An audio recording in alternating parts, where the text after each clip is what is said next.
At this point, I have the main core and cavity blocks in place, and it's time to deal with the trapped area by using a side core. I'll click the core icon on the Molds toolbar. I'm prompted to select a plane to sketch on. I'll select the inner angled face of the part.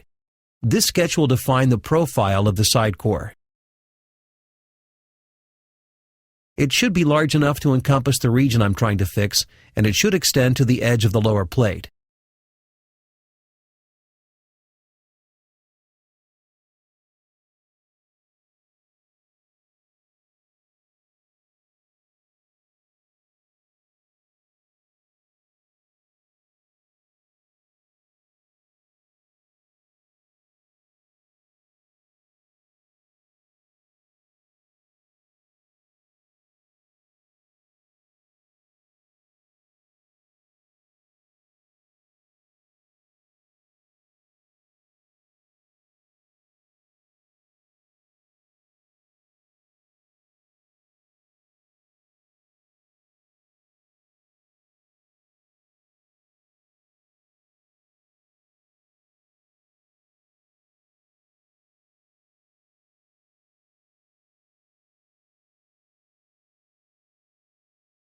When I exit the sketch, the Core Property Manager appears.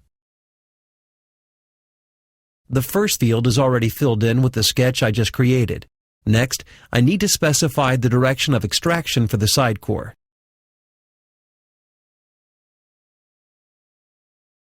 By default, this direction is set to be perpendicular to the sketch plane above. In this case, the default direction is not correct. The side core should be extracted along this side. In the next field, I have to specify which mold block this side core will be cut out of. I'll select the upper block from the Solid Bodies folder in the feature tree.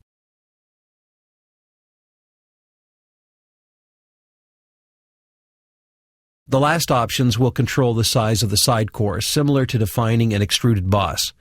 I'll enable outward draft to 4 degrees. I'll choose blind as the end condition. The specific distance is not important as long as the extrusion goes through the entire block.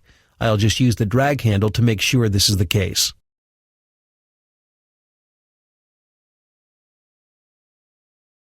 Because of the position of the sketch plane, it's not necessary to extend the core in any other direction. However, had I created the sketch on the outer part of the face, I would have extended the core so it touched the part. The cap ends option does not apply unless the core ends within the tooling body. In this case, the core extends through the tooling body. I'll click OK, and the side core is complete.